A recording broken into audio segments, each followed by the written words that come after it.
bertobat kepada Allah Subhanahu wa taala. Tapi para hadirin dan hadirat yang dirahmati oleh Allah Subhanahu wa taala.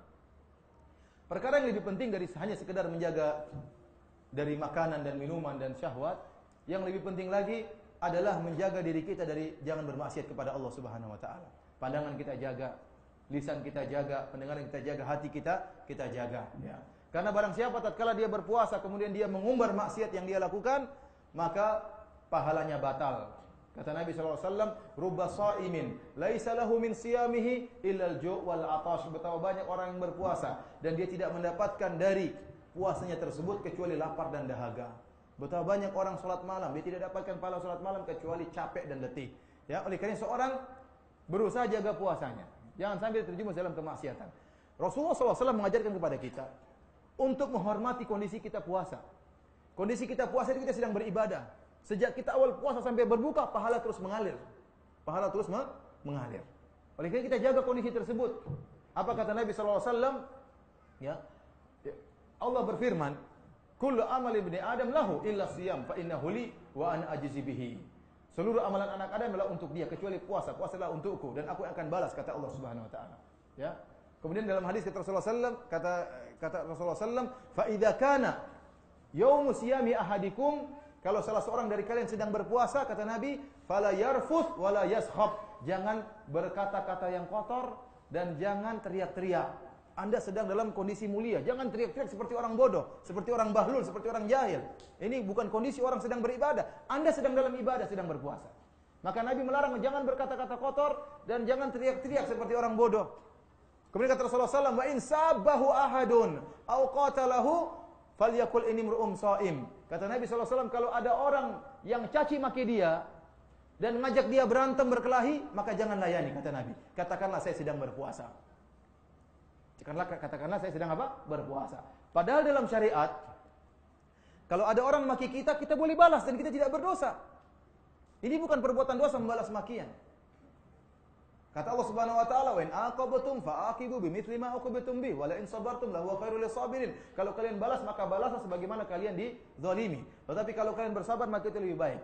Maka para ulama telah menjelaskan, seandainya ada seorang mengatakan kita anjing, kita boleh katakan dia anjing, tapi tidak boleh kita bilang anjing rabies karena itu berlebihan.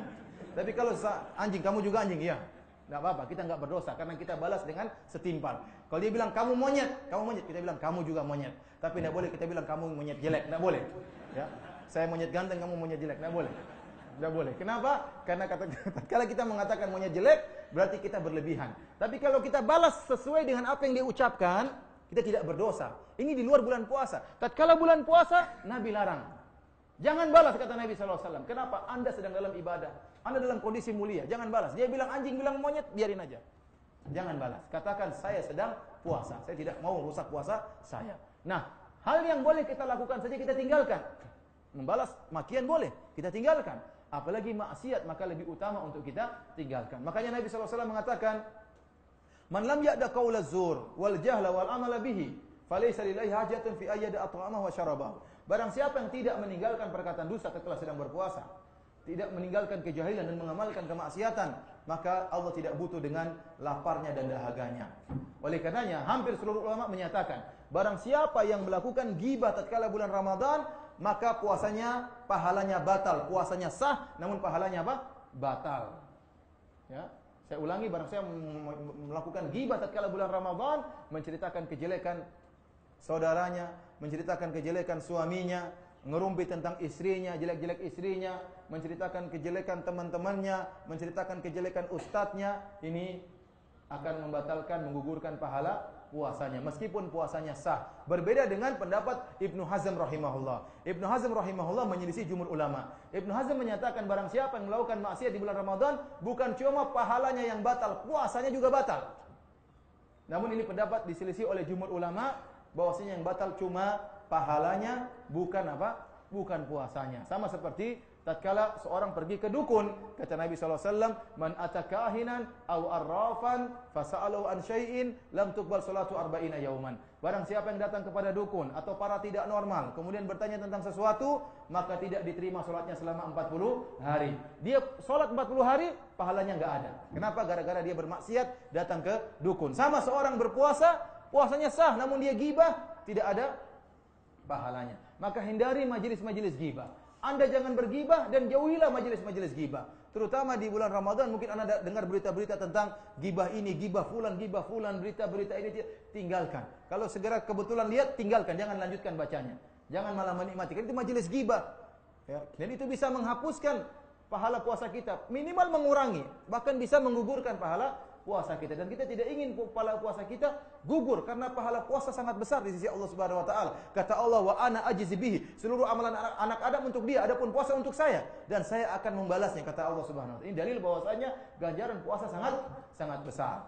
Oleh karena kita berusaha untuk menjaga puasa kita jangan tercoreng dengan berbagai macam perkara yang merupakan kemaksiatan. Kemudian saya ingatkan pula para hadirin Allah Subhanahu wa taala, ya.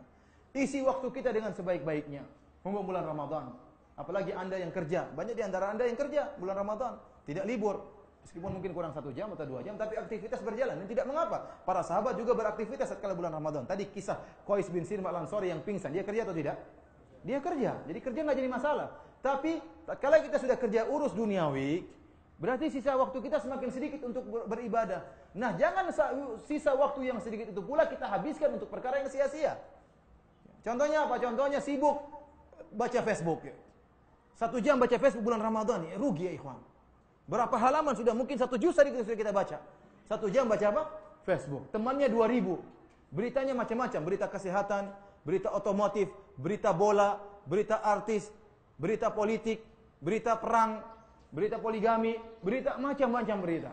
Dan kalau kita sudah pencet, kita ingin tahu, akhirnya baca tidak terasa setengah jam lewat, tidak terasa 1 jam lewat. Subhanallah, habis waktu, tidak sempat baca Quran. Demikian juga grup WhatsApp. Grup WhatsApp kalau tidak penting, left aja, tinggalin aja. Kalau enggak silent.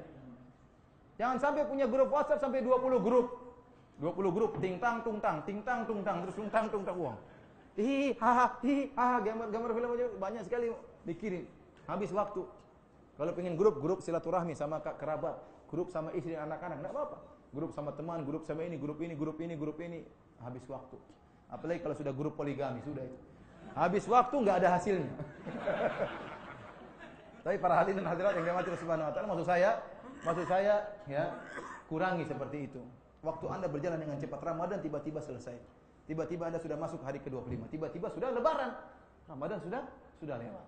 Padahal itu kesempatan untuk mendapatkan ampunan Allah Subhanahu wa taala. Jadi manfaatkan waktu dengan sebaik-baiknya. Harus punya target. Saya hari ini minimal setengah juz. Harus ada. Atau enggak saya 1 juz. Saya harus murajaah minimal hari ini sekian, ya. Sekian, ya. Baik para hadirin Allah Subhanahu wa taala, kita beribadah kepada Allah dan jangan lupa banyak berdoa kepada Allah Subhanahu wa taala. Karena doanya orang yang berpuasa dikabulkan oleh Allah Subhanahu wa taala. Baik, sampai kapan? Sampai terbenam matahari. Kata Allah, "Tsumma atimmus siyama ilal lail." Kemudian sempurnakanlah puasa sampai tiba malam hari. Nah, para hadirin Allah Subhanahu wa taala,